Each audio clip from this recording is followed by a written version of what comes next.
अस्सलाम वालेकुम वरहमतुल्लाहि वबरकातुहू।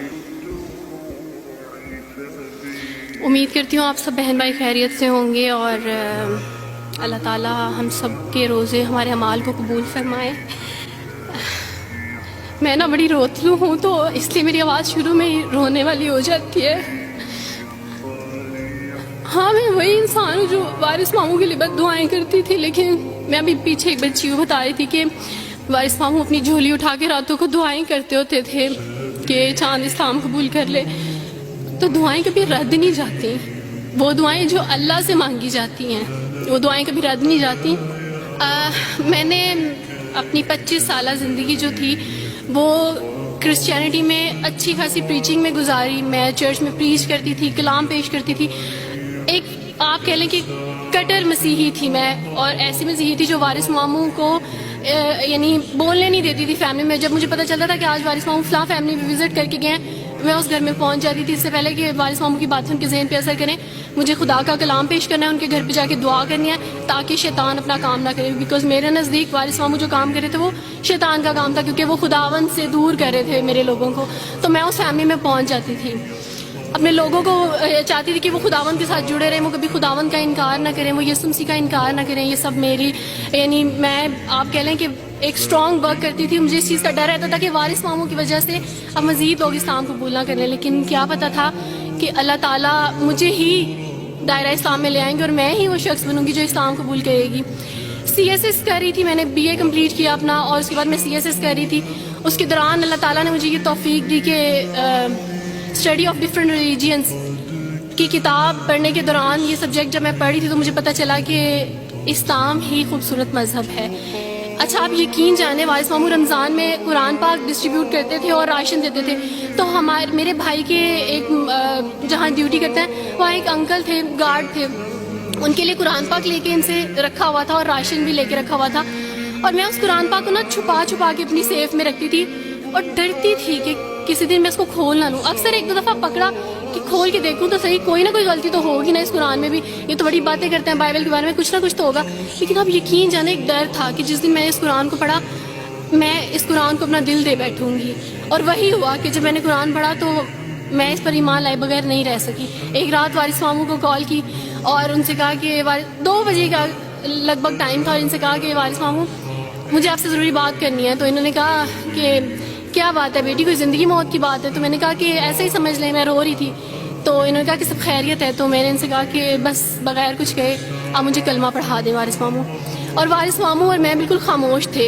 यानी वारिस मामू कहते हैं कि उस वक्त मुझे लगा कि जैसे मेरा दिल फट जाएगा। मुझे यकीन नहीं आ रहा था अपने कानों पे कि वो जो सबसे बड़ी रुकावट थी वो मुझे खुद कह गया कि मुझे कलमा पढ़ा दें। और मैंने इनसे 5 मिनट का यानी स्पेस ली कॉल पे, और 5 मिनट में मैंने दुआ की। लेकिन उसके बाद मैंने कहा कि अगर मैं हक पे हूँ, सच पे हूँ, तो बस फिर खुदावंद इसको हो लेने दे। और वही हुआ, मैंने इस्लाम कबूल किया और सोचा था कि CSS कंप्लीट करने के बाद फैमिली में अनाउंस करूँगी।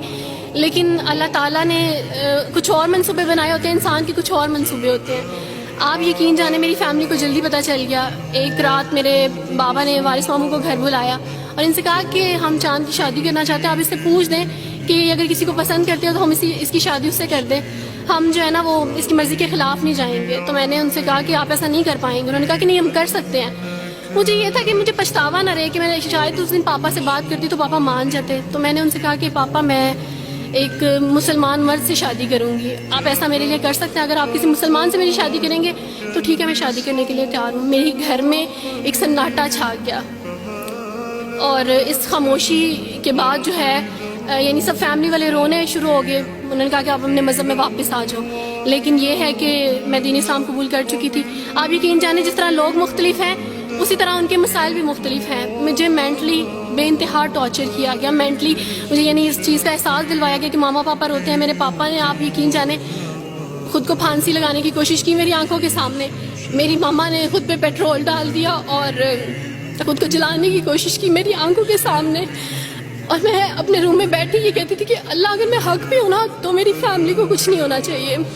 फिर बहरहाल मुझे मेरी फैमिली से निकाल दिया गया, ये इस डर से कि मेरी वजह से दूसरे बहन भाई भी इस राह पे ना चले जाएं। और वारिस मामू को बुला के मुझे घर भेज दिया गया, उनके घर भेज दिया गया। जब मैं घर से आ रही थी तो वारिस मामू ने कहा कि बेटी अगर आपका कोई सामान है तो आप ले लें। तो मैंने उनसे कहा कि اس گھر سے صرف ایک ہی چیز میرے ساتھ جا رہی ہے اور وہ ہے میرا نام جو ماما پاپا نے مجھے دیا تھا. میں چاند رات میں پیدا ہوئی تھی اس لیے انہوں نے میرا نام چندہ رکھا تھا. بس وہ نام لے کے آئی. آپ یقین کریں ہمیں کہا جاتا ہے جبرن اسلام قبول کیا جاتا ہے. اسلام قبول کرنے کے بعد وہ جبر کیا جاتا ہے کہ آپ سوچ بھی نہیں سکتے. آپ کو اپنے ماں باپ سے ہی ملنے نہیں دیا جاتا. آپ کو اپنے ہی چھوٹے بہن بھائیوں کے پاس لے جانے دیا جاتا. آپ میں ہاسپٹل میں تھی ڈیلیوری کے ٹائم.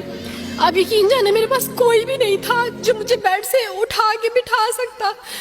ایسے موقع پہ مجھے اپنے اپنوں کی ضرورت تھی لیکن میرے اپنوں کے جبر نے میری ماما کو مجھ سے دور رکھا. میرے بہن بھائیوں کو, میرے کرسچن کولیگس نے ہی میری فیملی کو پریشرائز کیا کہ اس کو فیملی سے نکال دیں کیونکہ اگر آپ اس کو ملیں گے تو مزید لوگ بھی عبدالوارث کی طرح چندہ کی طرح اسلام قبول کریں گے.